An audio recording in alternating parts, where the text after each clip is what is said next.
Okay, so we will begin. Welcome, everyone. Welcome to our first Thrive service of 2023. Happy New Year to everyone. It's a joy to see the faces here, and I know that there'll be people watching the recording when it goes up as well. So this is good. So we'll begin with prayer.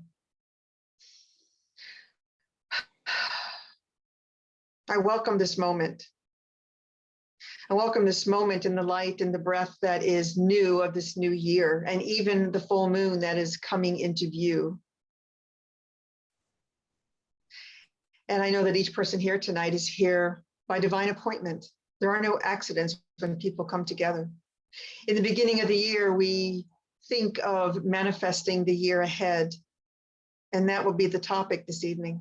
As I know that that one that is the only one, is the one that is here between all of us, with all of us, as all of us, is that creative element that expresses in us and through us whenever we consider manifesting and creating in our lives.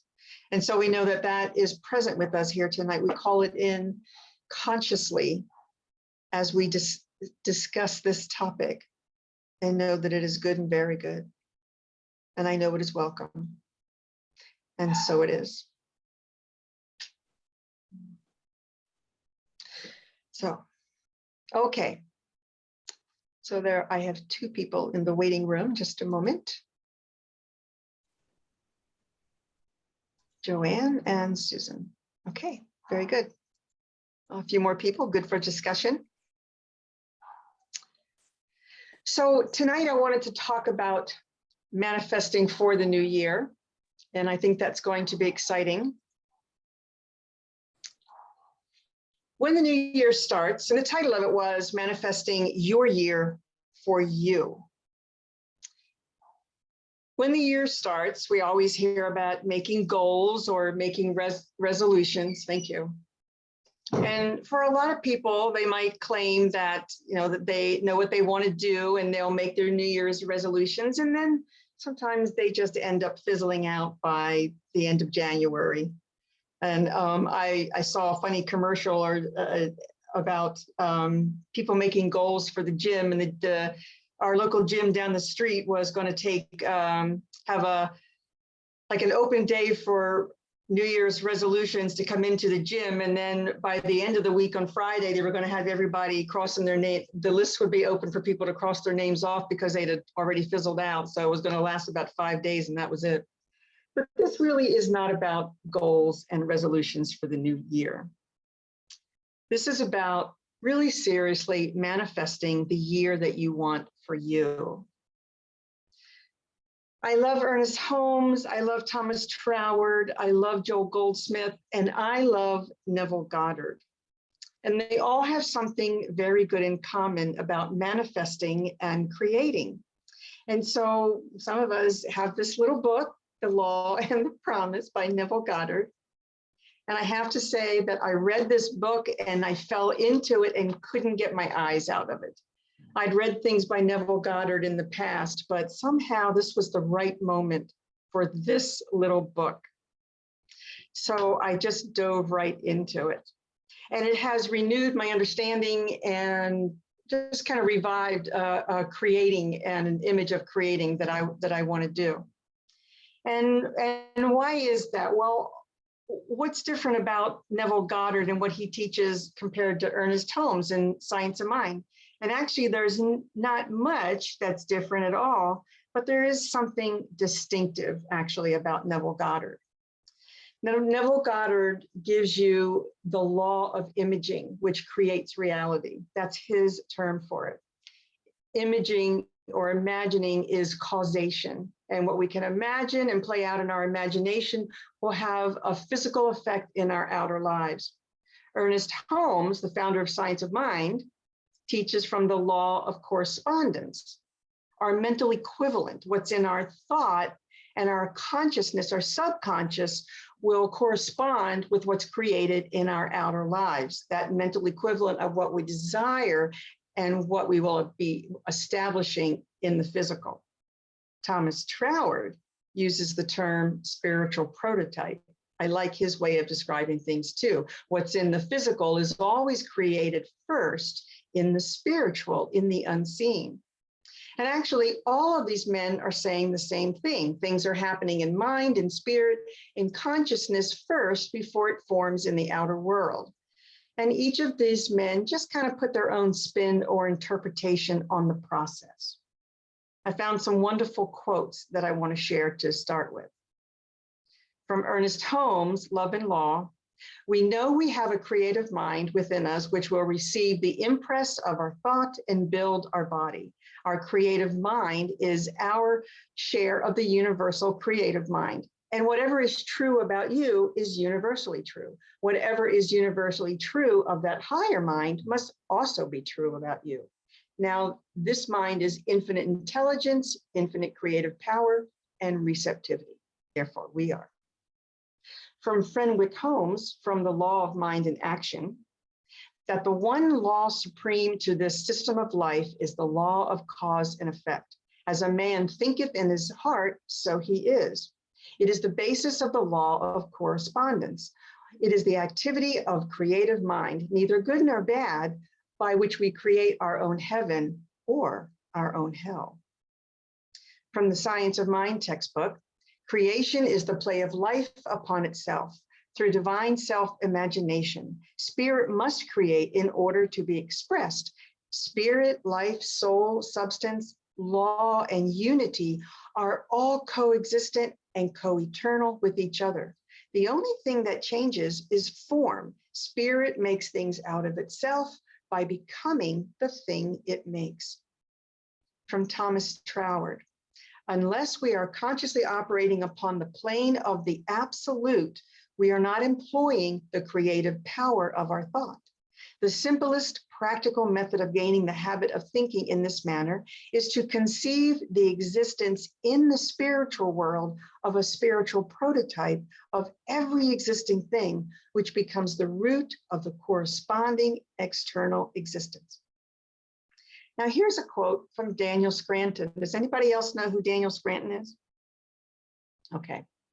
Creation is a natural byproduct of existence. When you do anything or experience anything, you are in the act of creation because consciously or subconsciously, you're thinking that what you are experiencing is something you would want more of, or you would want to experience the opposite of what is happening in your life at the moment. And who doesn't love Dr. Joe Dispenza, who brings together the function of memory and imagination? The brain does not know the difference between what is real in the external world and what you imagine in your mind. The same chemical processes happen in your brain. Is very good. And again, from the Science of Mind textbook, the creative power responds to feeling more quickly than to any other mental attitude. And don't we talk about whenever we're doing any kind of creation work, it is the feeling of things that kind of bring this into formation for us. That's the power behind something. I want to share that years ago, when I was new to Science of Mind and I was getting the Science of Mind magazine, there was a very short article describing how Ernest Holmes talked about spiritual mind treatment. Now, I think everybody here knows about spiritual mind treatment. Myrna, I don't know where you are in the process, but so spiritual mind treatment is our name for our form of prayer. It is affirmative prayer. We're stating what we desire and giving thanks for it, that it's already with us now, not sometime in the future. But in this article, Ernest Holmes described the steps of the prayer: recognition of God, unification of God, stating what we desire exactly as we wish it to be. It's really about what we want to experience and what is the end desire. And then we're giving thanks that it's already done and letting it go. And it's the letting go that I wanted to elaborate on. He said to let it go and let God do the work to bring the desire into demonstration. And he correlates it to planting seeds. So when you plant seeds in the ground, you're not going to dig up the dirt to see how they're doing or if they're really growing. You're going to leave them alone and let them grow under the dirt, and then the little plants will be revealed in the right time when they pop up out of the ground. I decided to seek out some more reading from Neville Goddard after Reading the Law and the Promise. I actually bought one of his compilation books that has 10 books in it. And because I just had to dive deeper into it. That was kind of fun.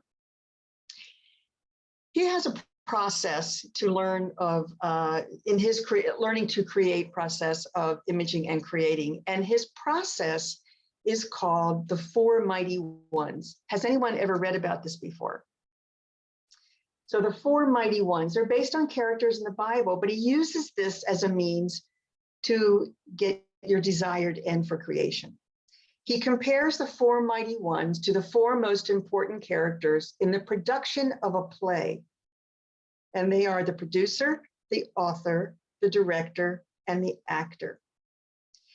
When you want to create change in your life or manifest something, these characters are used in your imagination in the form of a play.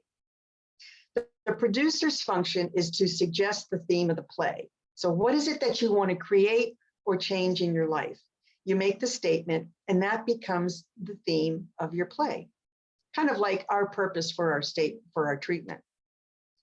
Then the author's function is to dramatize the theme. He creates the scene with what we wish for the outcome and how it's to be fulfilled, or not how it's to be fulfilled, but what is the fulfilled outcome. And he mentally constructs the scene, acted out with feeling and every detail clearly visualized. The director's function then is to make sure that the actor, who is really you in the scene, follows the script and rehearses the steps over and over again, as long as it takes to get it the way you want the outcome to be, and keeping your attention focused on the wish as it's already realized. And then the actor, who is you, your function is to stay in your imagination, your feelings, your emotions, your details, and play out this theme as you want it to be. So Neville Goddard and Ernest Holmes are using the same laws of creation and manifesting and demonstration, right?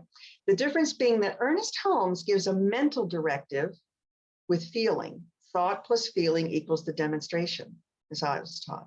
And then you do your spiritual mind treatment once and you let it go.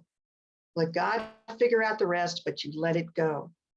While Neville Goddard uses imagination as fully as possible as the main ingredient and acts out the play, acts out what you want your treatment to be. It's in color, it's feeling, it's action, it's presence. It's all about the feeling of it and rehearsing it, doing that ending over and over again. And you do it for as many days or nights as it takes for you to feel complete, or until the thing actually shows up in your life.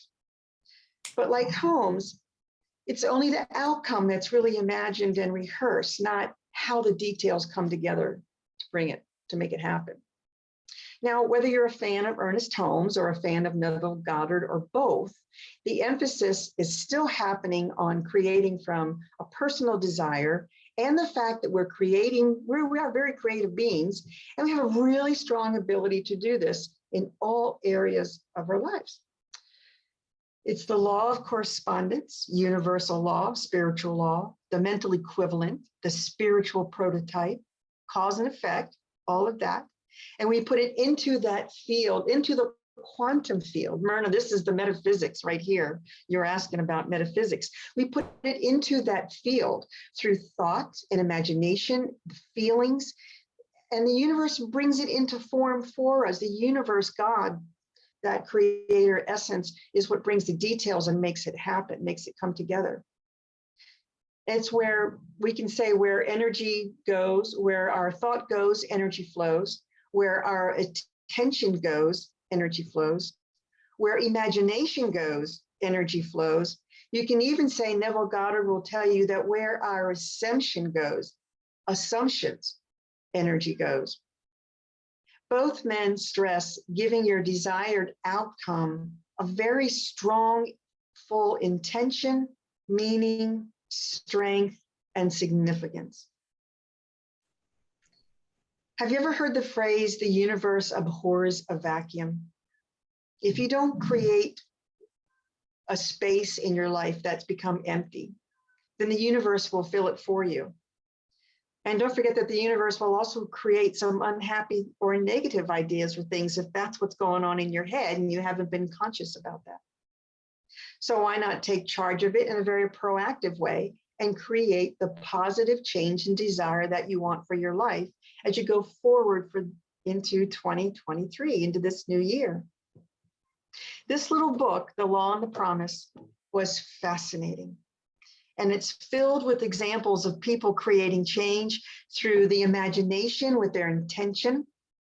And in another book that I read by Goddard, he gives his own personal account, step by step, of this process. The 4 agents, look at me, the producer, the director, the author, and the actor, and how he uses that to make things happen in his life. It's really awesome to kind of read how stories come together, and you've got such great examples. And it was examples of finding property, examples of finding lost items, examples of making travel happen when you told you couldn't get on a plane or a ship. And when you see yourself fulfilling that desire, when you see yourself with that lost item really actually still coming into being or in your possession, it's fascinating how the universe will all of a sudden create an event to make your desire be fulfilled. So I certainly have some things in my life that I would like to change and create over the next year or the next 6 months actually. And I'm convinced that I'll never stop doing spiritual mind treatment. We do that for ourselves and for others, and some of us do it really well. But I'm going to have a lot of fun working with Neville Goddard's process of imagination and really playing with it. I sat down in meditation and envisioning as I wanted to put some of these ideas and things together. And one of the things that popped up really strong in my thought was that this idea of creating change through imagination is not only for a purpose of, for demonstrating and manifesting, but we could see something on the news or hear something that is very different from what we would wish to see or be involved in or have happen. And you can restate that. You can restate what you heard with a burst of feeling and energy. And you may need to do it a couple times during the day or over a few days, but you can create change in the world by doing that. We can all do that. I thought that was very fascinating to share. I think I haven't stopped doing spiritual mind treatment, of course, and for myself when I know things have to happen and we have prayer partners. But what I had noticed is that I had developed kind of a mundane level of myself in my own things of creation or things that I really wanted to change that were big. And so I'm excited for this work. And I asked in the information that was sent out, if you had something you could bring and share of what you would like to create for yourself this year.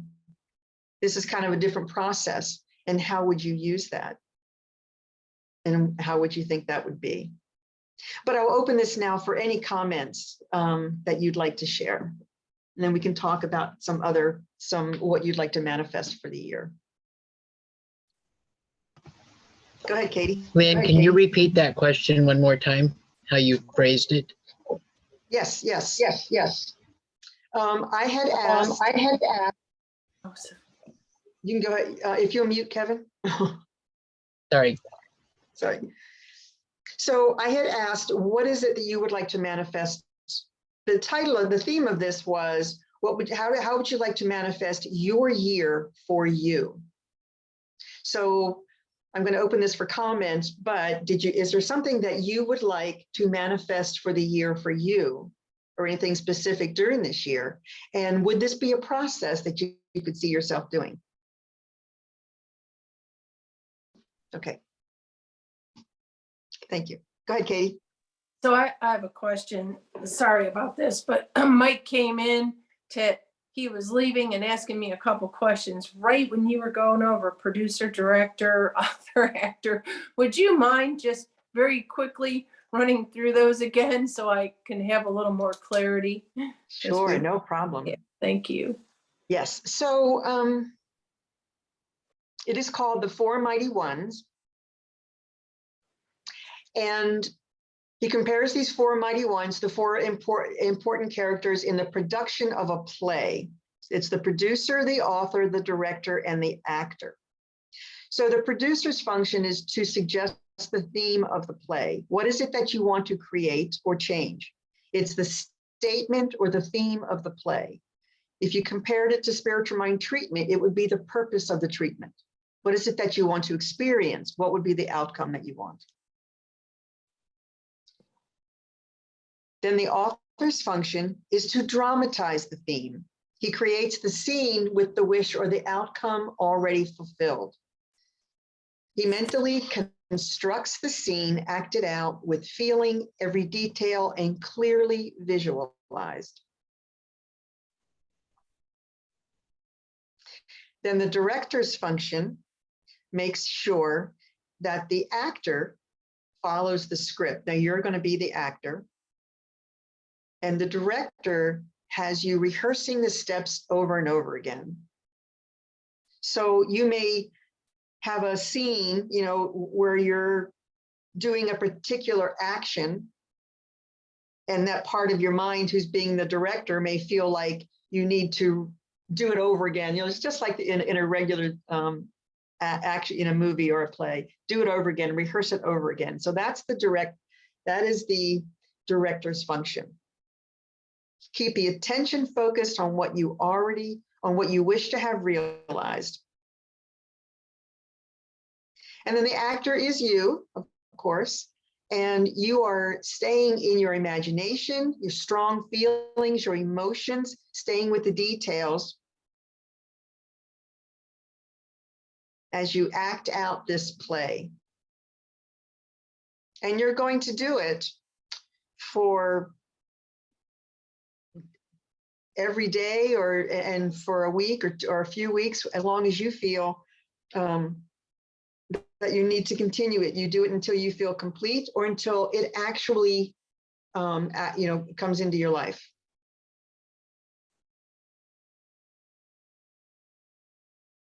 And I'm happy to send that out also and tell you where I got it from.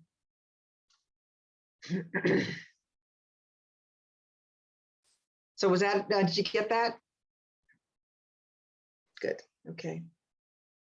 So any other comments about, like, I named a number of our New Thought teachers with Troward and Goddard and even Joe Dispenza and Dr. Holmes. Do you have a favorite and have you followed? I mean, we've all, of course, followed Ernest Holmes or we probably wouldn't be here, but some of the others, do you like the way that they teach creation and manifesting?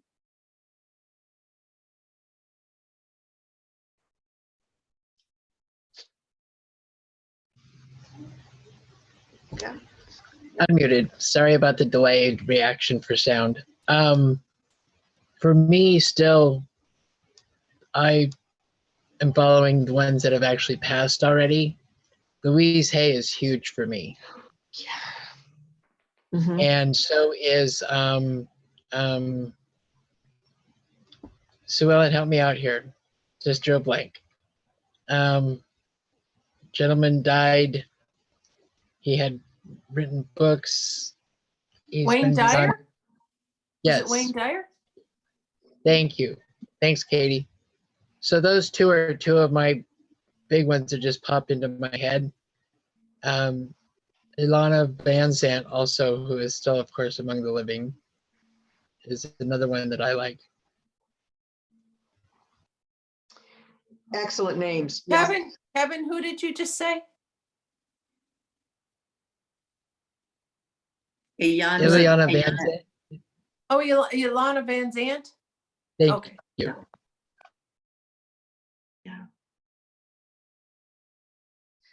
So what are the things, oh yes, Joanne.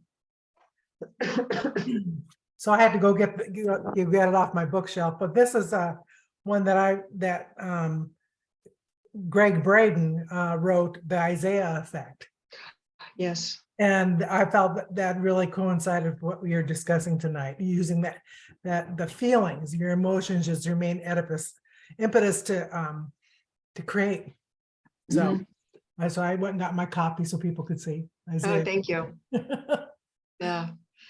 That, I think that is probably the most common thing, is that our emotions. We are emotional energy beings, and that really kind of carries the day as far as what we create in our life. And even if we're not consciously making a statement of what we want to manifest, our feelings kind of play into or play out what can come across our path, and what we kind of move into if we're not aware or being real conscious of what we're doing. And I had something in my head I wanted to say, and it keeps moving in and out. One of my favorite movies of all with spiritual growth is What the Bleep Do We Know? I think it's like a Bible for me. I just love it. I'm always suggesting it to people. That, and actually the first Matrix too, like both of them. But in What the Bleep Do We Know, and I meant to pick out this guy's name. One of the physicists talks about, can we change things in the past? And for a long time, people said no, but I think all the evidence nowadays really talks about, yes, you can. In a sense, you can change certain things about the past.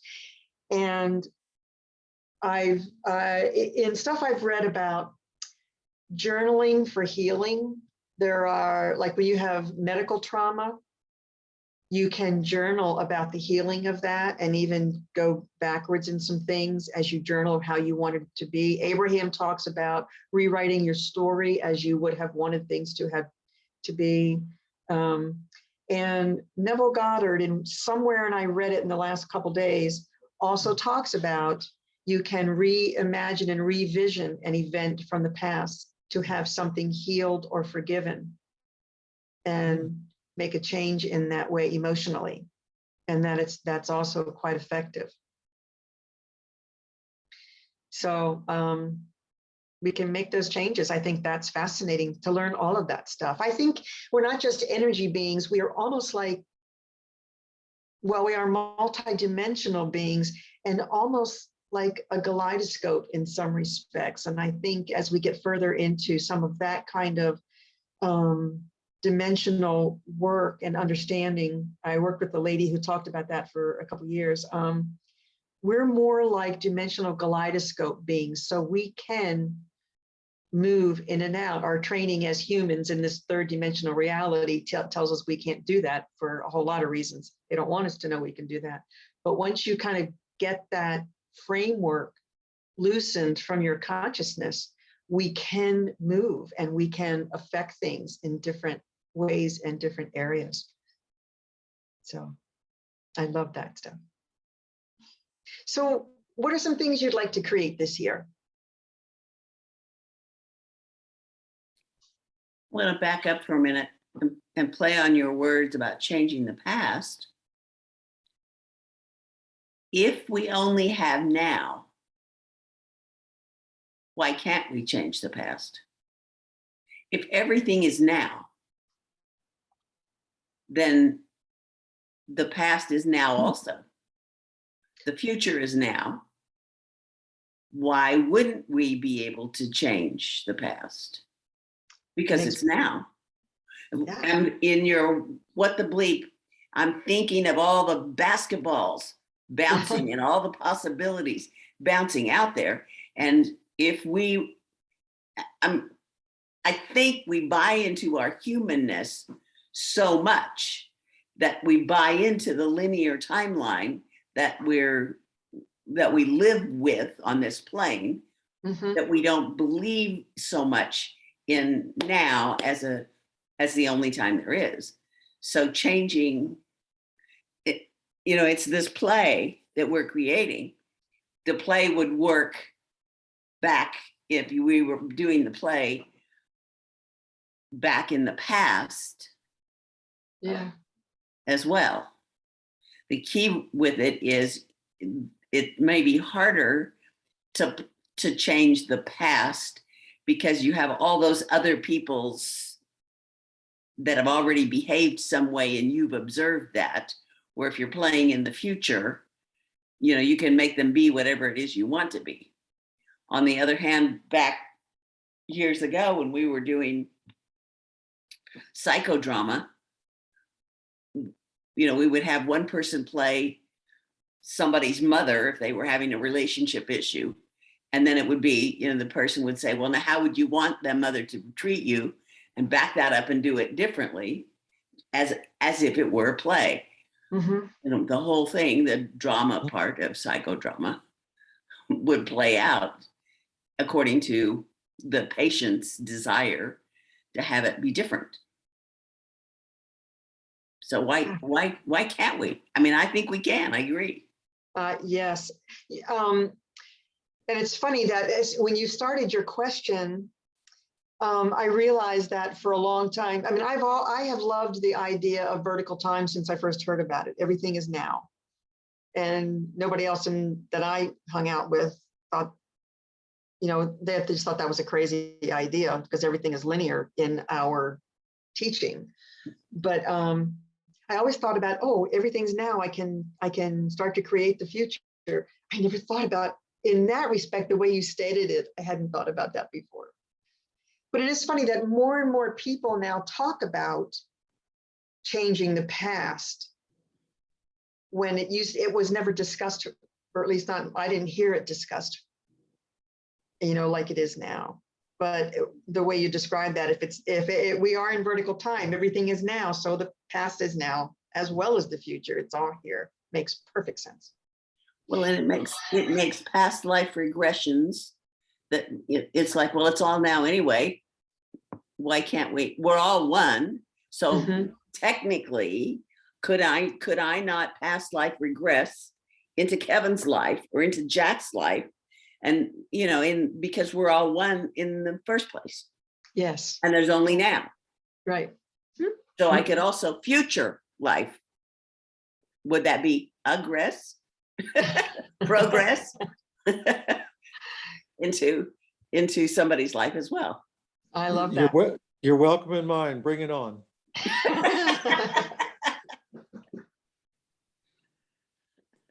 Well, I think it's just such a wonderful, fun concept to play with.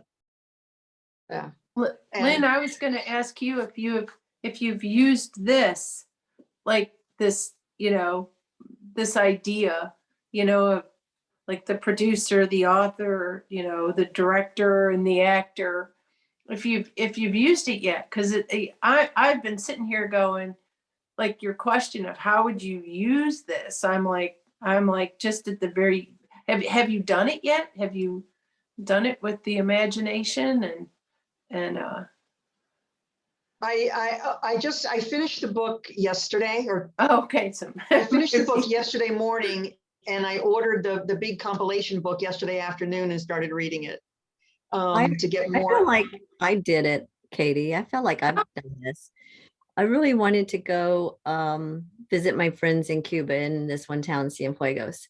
And I visualized myself there, walking around, talking, visiting. And I would just like dream, like in a awake dream state, just see myself there. And I got there, and many of the things that I was thinking of happened. That's it. Yeah, manifesting, it comes really easy for me. Lately, it's really almost scary, amazing. So when you're talking about what do you want to manifest for this year, like there are things like already like planted in my mind that I will do, but I've learned that I can't even imagine the things that will happen because it's out of my realm of thinking. And so I sort of like, I go, okay, I kind of like put it out there. Okay, this is what I want to do. This is something that will happen, but then I'm going to be open to whatever else comes in. So when I used to teach students, set goals, but I could never set the goals that I have now for myself and that have happened for me. They never would have been in my realm of thinking. Yeah. Thank you for sharing. Yeah. Excuse me. I have a very particular event that I want to have happen, but not for probably 6 months. And so I think that this is a process I'm going to start on now and use this process with, and I'll be doing treatment with it also, because I'm not going to give up one or the other. I think they're both extremely valuable. They just have each have their own little twist on it. But I like the idea. There's something, I'm kinesthetic. There's something very attractive to me about being in the vision. And so, so that's why I think this process attracts me, and I like it the way I do. Spiritual mind treatment is great. I think the way it was taught, when I was taught it, it was not a real, it was a mental concept. It was not an action concept really, but to have feelings about it. But this process is action and activity, and it makes my body want to move into it, to be honest with you.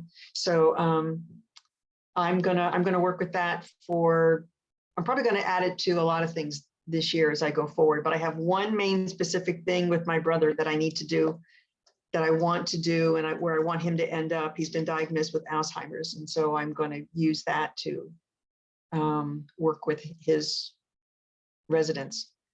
I think it's going to be kind of interesting. So, yeah.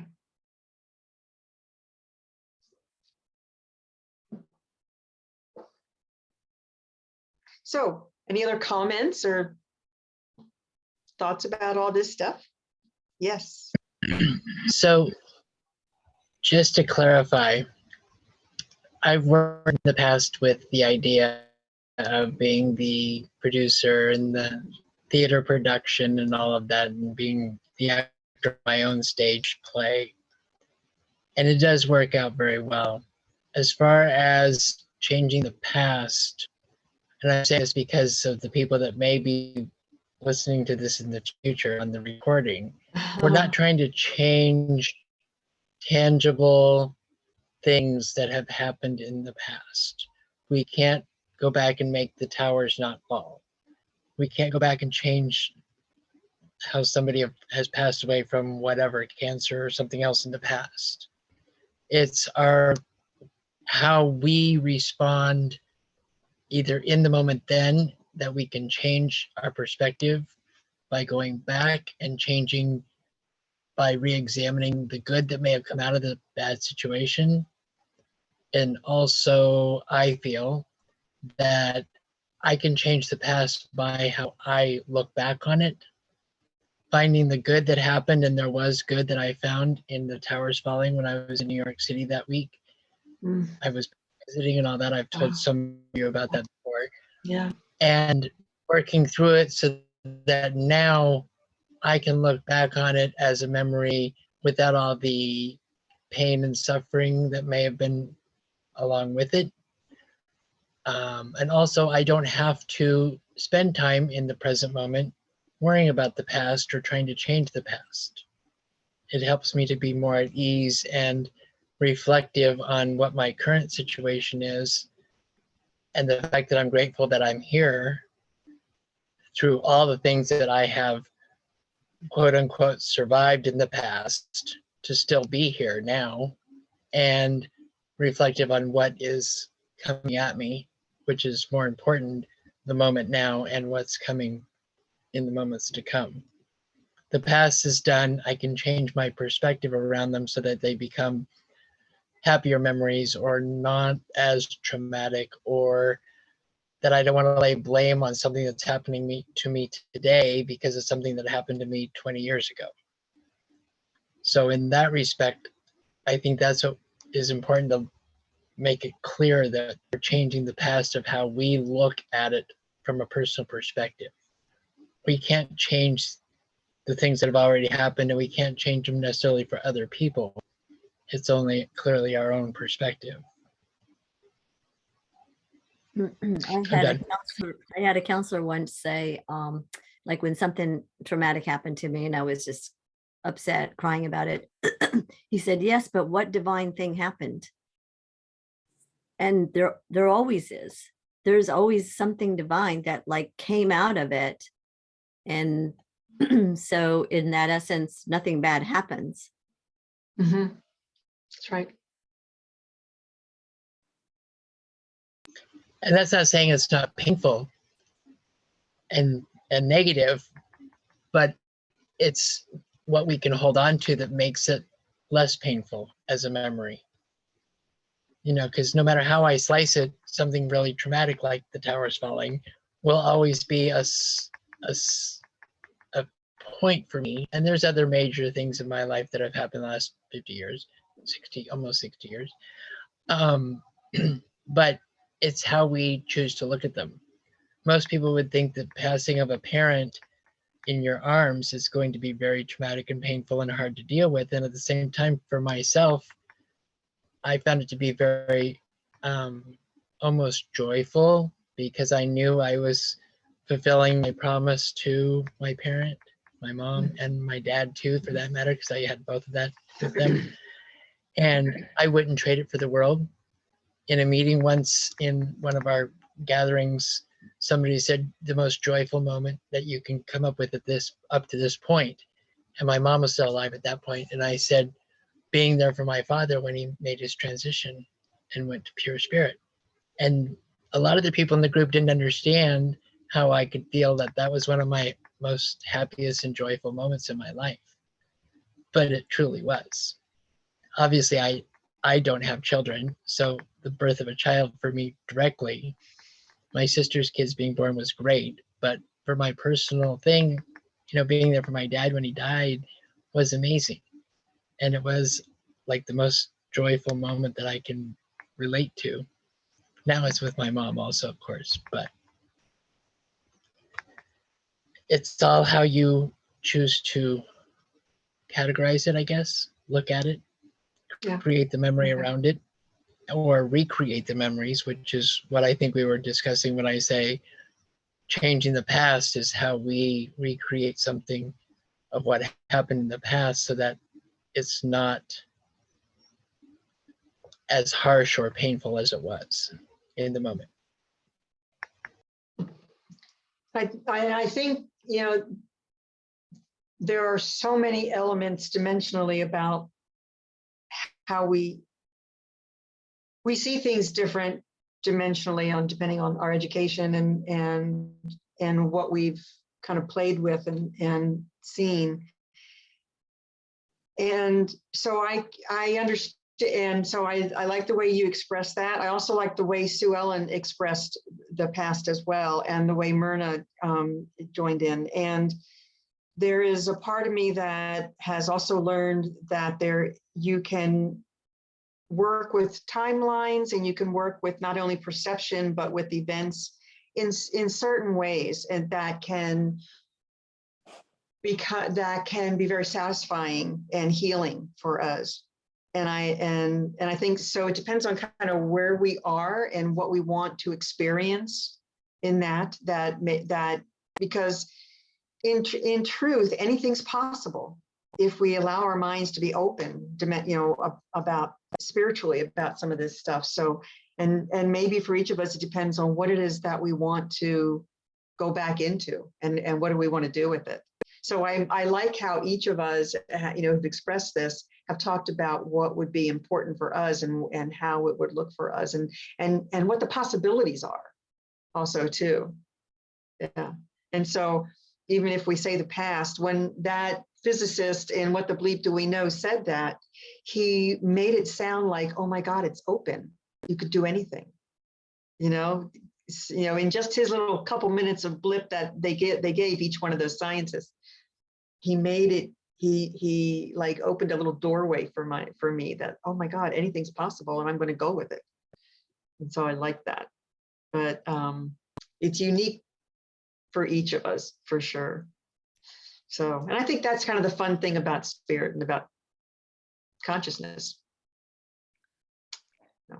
Have you seen the movie Down the Rabbit Hole? Yes, I have that one too. I have copies of all I would those. say, because it's got all of those scientists in depth. And, you know, it may be there that you came up with that piece about changing the past. You know, I have to add, the first one I've watched, I bet 10 times. I've lost count. Second one I've only watched twice. So I think I'll get that out and watch it again for fun. So that'd be cool. I do like those films. So great. Well, good. Any last comments or words? Comments or words? I'm going to do a semi-shameless plug of Sue Ellen's writing. She wrote, whether she actually finished it to completion, I think she did, a book about a truck driver in the belly of the... I didn't write that. In the belly of the big truck. In the belly. I thought some of your writing, or No, you it's not mine. Joyce in the Belly of the Big Truck is the name of the book. were you editing it for somebody? There was Nope. some connection, I thought. Nope. Is it actually a published book? Or... Yep. Yes. Okay. I that had a lot of- no clue where it came from, but it's about a woman, truck driver, a woman who can't find a job. So she takes this job as a truck driver, and it's Joyce in the belly of the big truck, just like Jonah in the belly of the whale. And she compares her travel experiences with Jonah going through. I mean, it's an awesome story about how this mundane thing, how you can find your spiritual truth in a mundane situation, if you're looking for it. Oh, I love But there that. was a lot of things that we're talking about in that book from my recollection. For some reason, I thought you had written it or edited it or something for somebody. But Nope. I remembered it. It's been over a decade since that came up. Well over a decade, yes. It just popped into my head, so. Sue Ellen, if I can ask you if you wanted to do a few minutes about your, now I lost the term, your dream maker. Dream manager. Dream manager. And does this fall within the same lines of that? Because that's talking about dreams and your dreams and. Actually, it's set with the idea of its being on the physical plane. So you're setting dreams and goals and intentions and working towards them.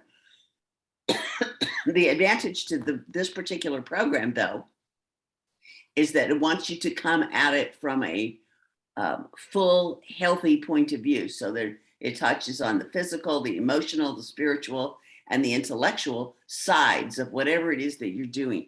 So as you set goals, you're working through those 4 areas of your life for the whole year, as well as the physical. What goals have you set, and how are you getting there, and what are the next steps, et cetera, et cetera. Oh, okay. So it's got the book that it's based on is The Rhythm of Life by Matthew Kelly. It's a little bit more Christian oriented than most Science of Mind stuff, but it's definitely got tons of good information. So, Okay, thank you for that. you're So if welcome. anybody's interested in hearing more about that, contact Sue Ellen for Dream Manager. Okay, all right. Well, thank you very much. And before we leave for this evening, I want to say that it is time to talk about maybe possibly a love offering. So that helps us kind of keep the lights on, so to speak. And so the word for tonight is peace. And you could text this number 405-337-9739. And the instructions kind of walk you through it. And you would type in the word peace with love offering if that was your choice. And we thank you very much for that. And so I want to wish you all a very happy new year and a very productive, successful, fun, healthy, abundant, and interesting year of 2023. There are lots of prophecies about this year as a year of change and all kinds of things in all different directions of our lives, financially, politically, everything, and even for Mother Earth. So it shall be interesting. But we come together for this little group a couple times a month, and we can all support each other in anything that's going on. And so thank you for being here tonight. So, and I wish you well. So good night to all. Thank you. Good night.